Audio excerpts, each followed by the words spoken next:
Anong mensahe ang kailangan marinig ng mga Virgo mula December 16 to 31, 2024? Pwedeng nangyayari na to o mangyayari pa lang. Kung hindi man para sa inyo, itong magiging reading ay di baka para sa someone na malapit sa inyo o sa someone na kakilala nyo mismo. Baka may lumabas na gender mamaya, gawin nyo na lang energy, masculine at feminine energy. Pwede rin naman na huwag nyo nang pansinin ang gender. Hindi ko masasabi kung anong magiging reading, kung positive ba o negative, depende sa kung anong mapipick up pong energy. Walang masama kung papanorin ang sun, moon at rising sign, kasi baka alin man sa mga yan ay mag-resonate na sa sitwasyon nyo.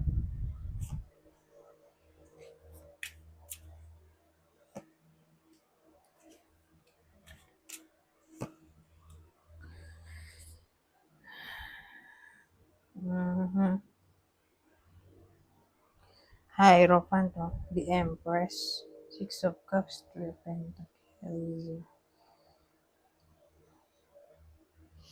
So, bida natin ay nanay o senior.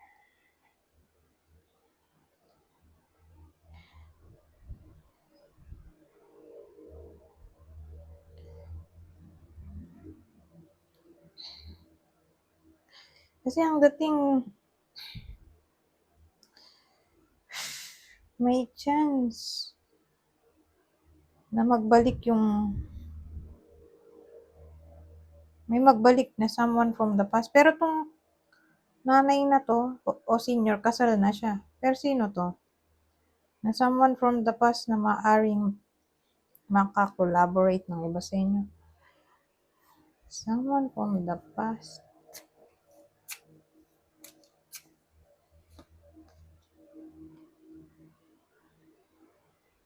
From the past.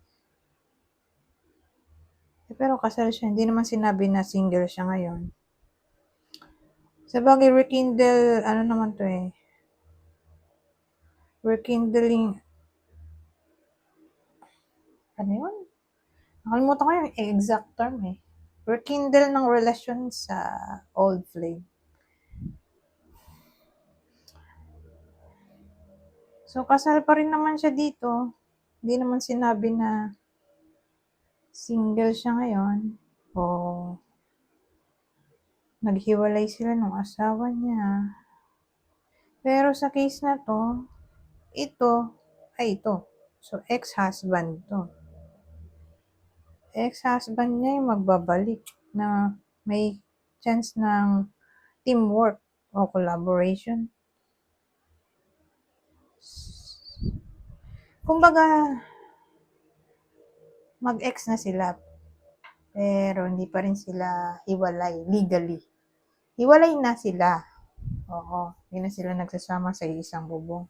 Pero hindi pa sila hiwalay legally. So, yun yung magbabalik dito, ex-husband. Lalo na kung moreno.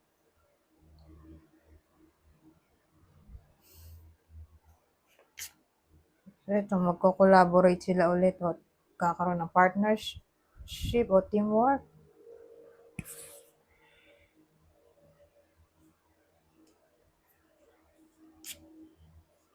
O who knows, baka mag-try silang i-work out ulit yung connection. I-build ulit yung nasirang marriage. Anyways, punta tayo dito. Sa susunod na deck, pang masasabi nito. Oh. Ang cute mo aso. Oh, ito aso ulit. Sabagay, puro aso naman to. Pero hindi ko kabisado yung mga pangalan ng aso. Pero ito parang French Bulldog. Ito, nakalimutan ko. Letter B yata yung simula ng pangalan niya. Nakalimutan ko. Anyways, punta na tayo dito. Jack of Clubs at 7 of Clubs.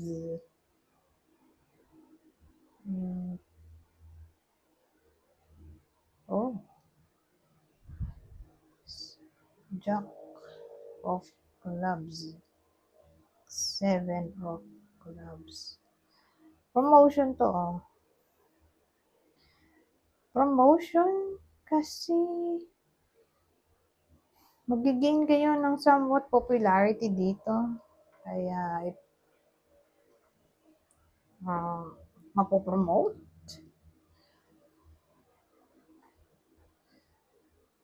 Para siyang Employee of the Year.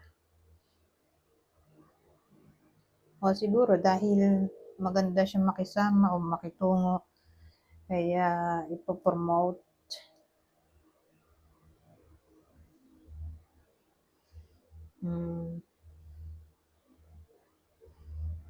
Ngayon,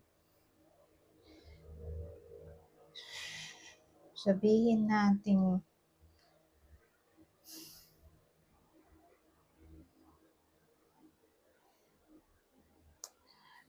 tao to.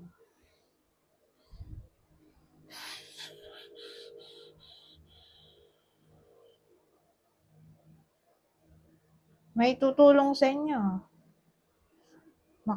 Sabihin natin walang work, may tutulong na kaibigan o backer para makapasok sa work kung nag-a-apply. Whether kayo mismo to o someone na malapit sa inyo na yun nga, walang work ngayon, kakaroon siya ng backer.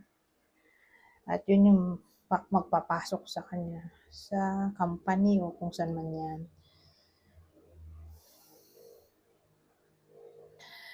Ngayon, ibang case,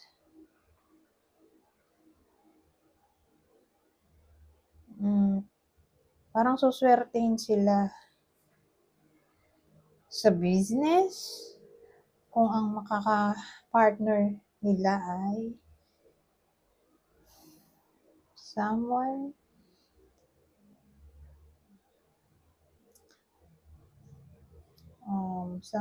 na itim pang buhok o mas bata siguro.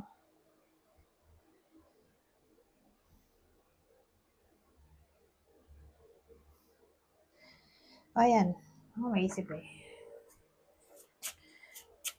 Ito tayo sa susunod. 6 of Diamonds. 2. 2 of Spades. 6 of Diamonds. Walang dating sa akin. Mababaon ang iba sa inyo sa utang dahil sa panluloko. So, pwedeng scam to o nabaon sa utang yung iba sa inyo dahil yung partner nila nag-cheat.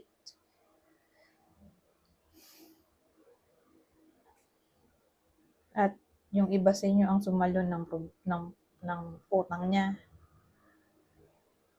Pwedeng ganun.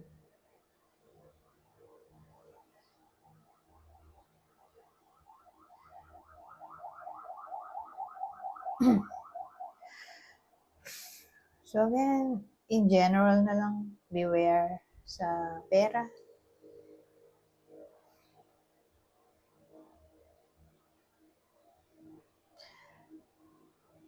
May ibang case magkakapera, tapos nawala, sayang, nawala. Paano nawala? Naloko siya o may umutang sa kanya.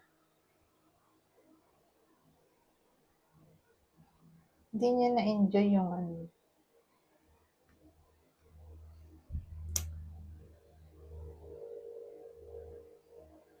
pera.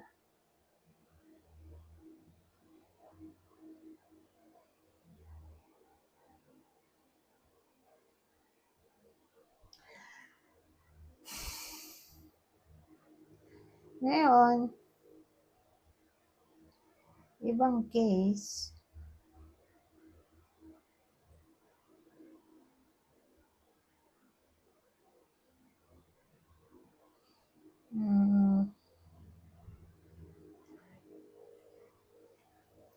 Ano ba?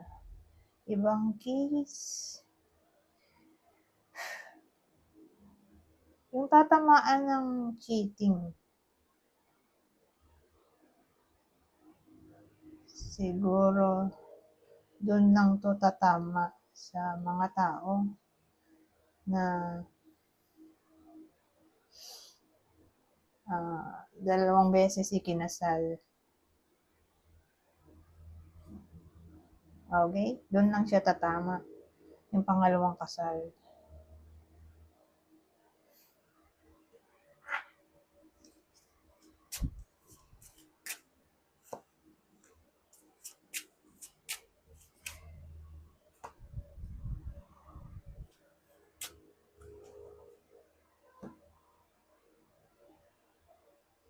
Ngayon,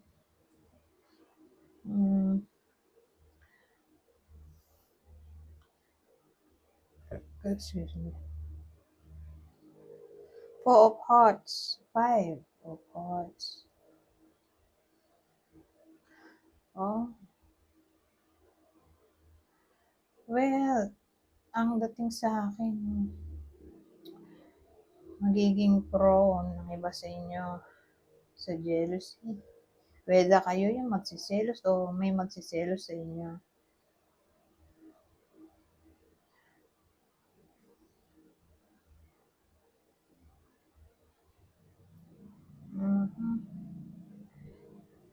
Pero,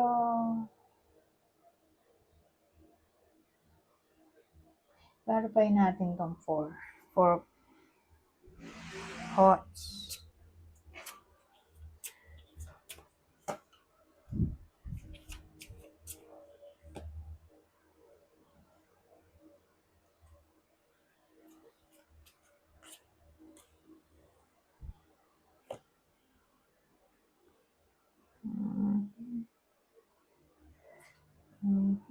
Jealousy talaga to. Kasi iniisip ko, relasyon ba yun? Kasi may jealousy naman na magka-relasyon. Jealousy sa trabaho, di ba? Mga inggitero, inggitera, o sa kaibigan, di ba? Maraming pwedeng pagmulan ng jealousy. So, nalito ako. Kaya clarify ko ang 4 of Hearts.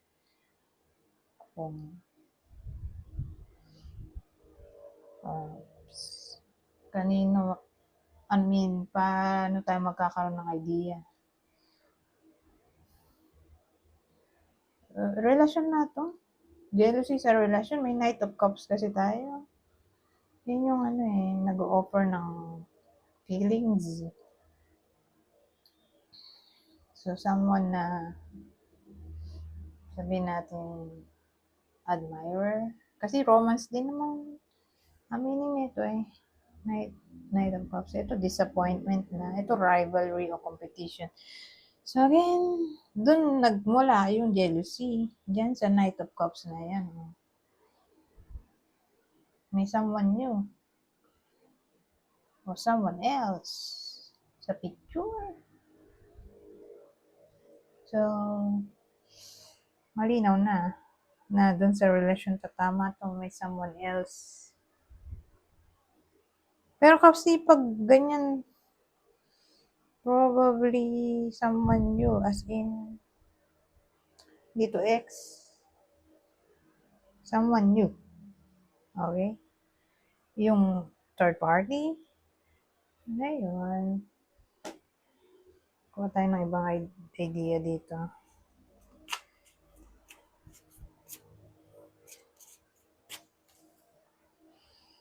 So,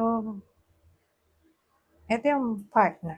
Regardless kung kayo yung magkakaroon o nagkaroon ng third party, o yung partner nyo. Basta ito yung partner ng Virgo. Ayun, tumatalo na to. Capricorn.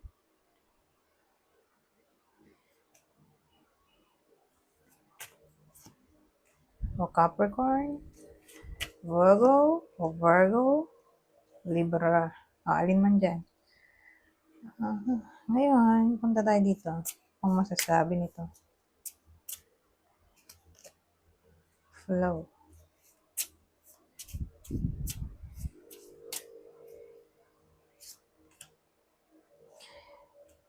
Ang dating sa akin sa 2 weeks na to, December 16 to 21, na-encourage na mag-go with the flow lang para makuha nyo tong happiness o joy. Change.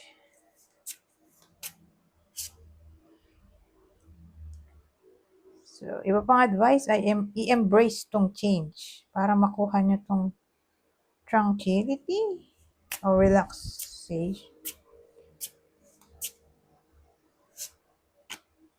Ano to? Acceptance.